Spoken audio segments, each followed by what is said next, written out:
नमस्कार दोस्तों, स्वागत है आपका फार्मा रॉक्स के यूट्यूब एजुकेशनल चैनल में।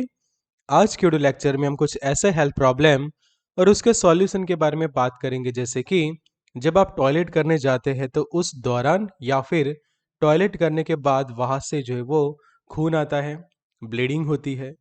दूसरा एक प्रॉब्लम हम देखें तो उठने बैठने में काफ़ी ज़्यादा मुश्किल आती है। उस दौरान आपको स्पेशली जो एनस का जो पोर्शन होता है वहाँ पे काफ़ी ज़्यादा दर्द होता है, मुश्किलें आती है।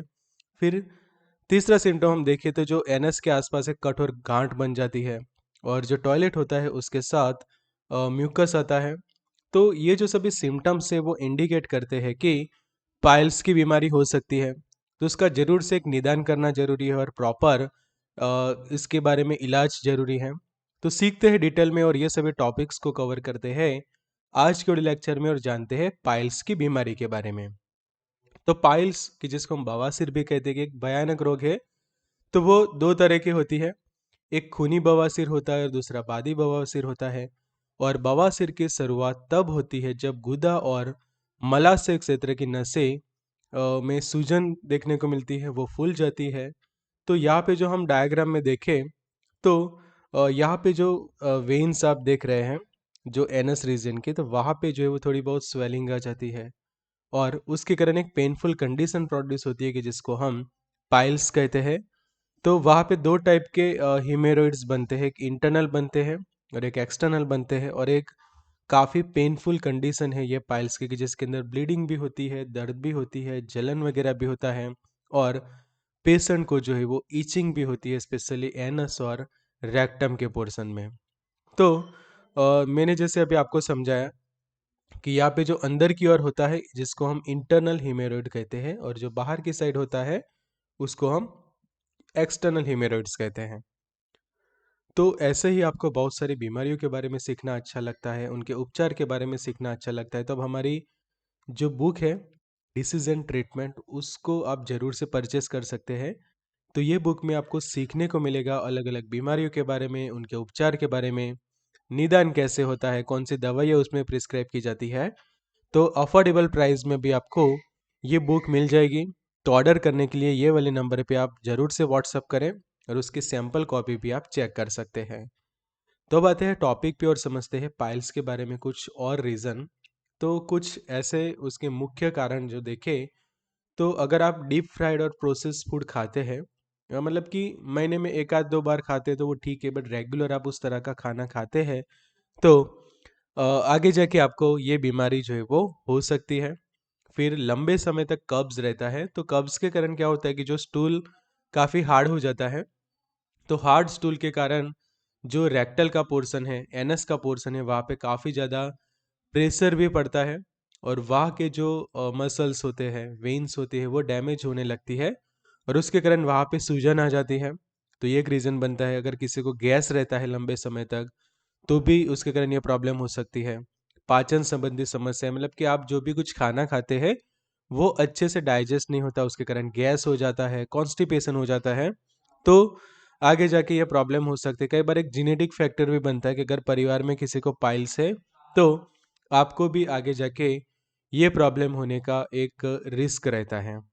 कुछ और रीजंस हम देखें तो क्रॉनिक कॉन्स्टिपेशन, के लंबे समय तक कॉन्स्टिपेशन रहना, क्रॉनिक डायरिया मतलब कि लंबे समय तक डायरिया रहते हैं।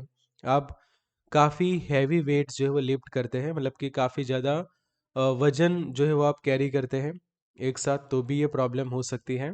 प्रेगनेंसी के दौरान ये एक सिम्टम बनता है।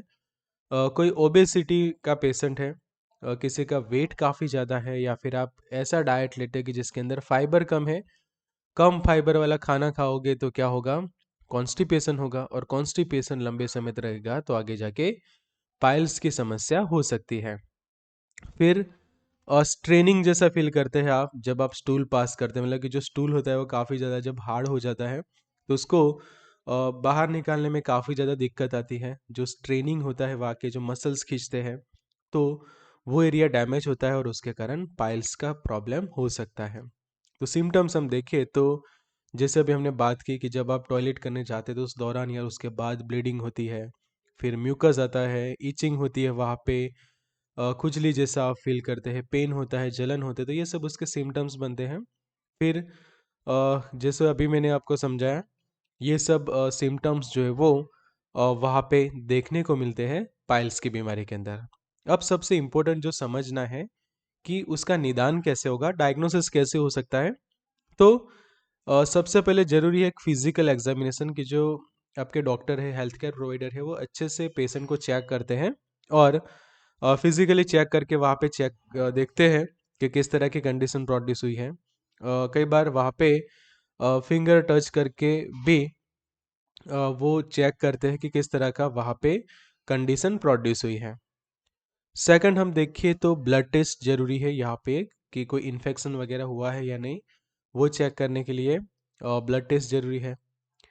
फिर अगर लंबे समय तक कॉन्स्टिपेशन रहता है और गैस भी रहती है या फिर कुछ इंटेस्टाइन में कुछ प्रॉब्लम्स है, तो वो चेक करने के लिए सिग्मोइडोस्कोपी का एक ऑप्शन बनता है। तो उससे एक एग्जैक्ट रीज़न पता चलता है कि आपके जो इंटेस्टाइन से वहाँ पे कुछ प्रॉब्लम और उसके कारण ये दिक्कत आ रही है, तो वो एक चेक हो जाएगा। अब बात करते हैं ट्रीटमेंट के बारे में। तो ट्रीटमेंट में ऐसा है कि लगाने वाली क्रीम्स आती है, कि वहाँ पे आप एक्सटर्नली वो क्रीम्स लगाते हैं, जेल लगाते हैं, ऑइंटमेंट वगैरह लगाते हैं। वो एक ऑप्शन बनता है कि जो डायरेक्टली वो एरिया में लगाना है। और दूसरा ओरली टैबलेट्स ली जाती है, कि जिससे बीमारी जो है वो अंदर से ठीक होती है और बाहर से भी ठीक करने के लिए जेल के ऑप्शंस बनते हैं।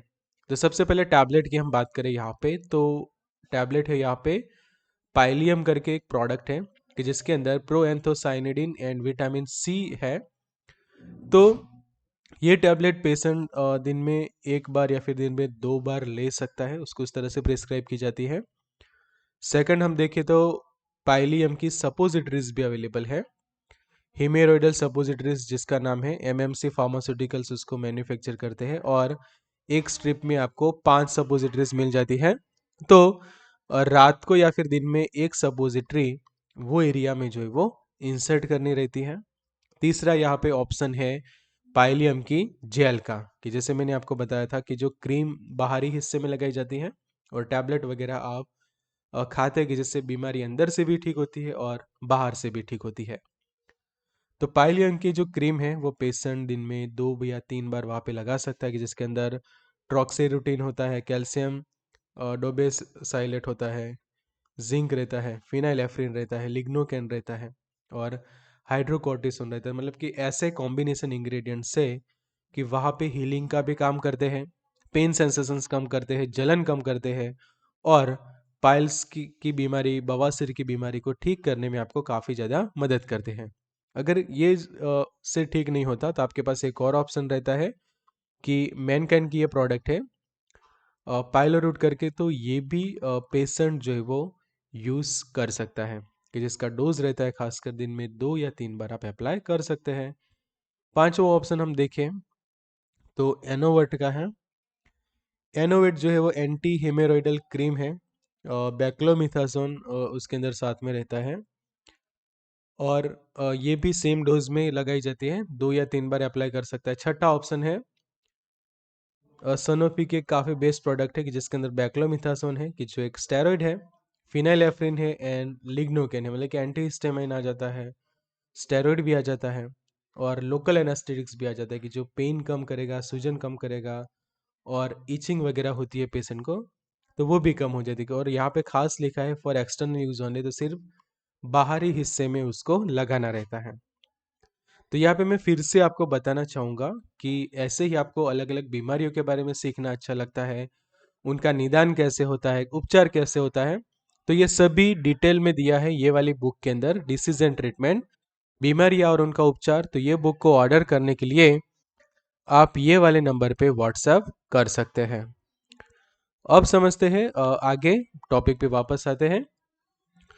तो पाइलेक्स फॉर्ट करके यहाँ पे हमारे पास एक टैबलेट का ऑप्शन बनता है, कि 2 टैबलेट दिन में एक बार या फिर दिन में 2 बार पेशेंट ले सकता है।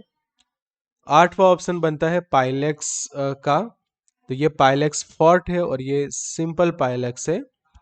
तो दोनों में से कोई भी पेशेंट जो है वो सिलेक्ट कर सकता है। नाइन्थ ऑप्शन हम देखें तो पाइलेक्स फॉर्ट के जो जेल भी अवेलेबल है, जो क्रीम की बात कर रहे हैं, ऑइंटमेंट्स की हम बात कर रहे हैं, तो उसके साथ ही एक एप्लीकेटर आता है। ये एप्लीकेटर का यूज़ करके पेशेंट जो है वो दिन में 2 या 3 बार वहाँ पे लगा सकता है। और 10वां ऑप्शन है हर्डेंसा करके जो ट्यूब आती है, वो भी आप वहाँ पे लगा सकते हैं कि जिसके अंदर थाइमोल रहता है, मेंथोल रहता है, लिग्नोकेन रहता है। तो ये भी काफ़ी इफ़ेक्टिव साबित होता है। 11वां ऑप्शन हम देखिए होम्योपैथिक मेडिसिन का है। तो जो एनल फिशर है, वहाँ पे जो सूजन आ चुकी है, पाइल्स की समस्या है, तो उसको ठीक करने के लिए एफपी ऑइंटमेंट करके ये प्रोडक्ट है, तो वो भी काफ़ी इफेक्टिव साबित होता है। और एफपी के टैब्स भी अवेलेबल है। तो अगर आप होम्योपैथी के साथ जाना चाहते हैं तो ये भी एक ऑप्शन अच्छा रहेगा कि ये टैबलेट यूज़ करता है पेशेंट।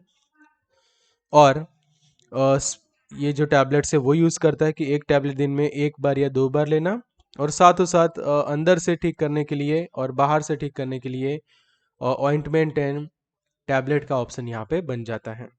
तो अगर आपको मेरा ये वीडियो अच्छा लगा है तो यहाँ पे क्लिक करके मेरा ये वीडियो भी आप ज़रूर से देख कर सकते थे। वहाँ पे भी आप डिटेल में सीख सकते हैं बीमारियों के बारे में और उनके उपचार के बारे में। So good luck and all the best.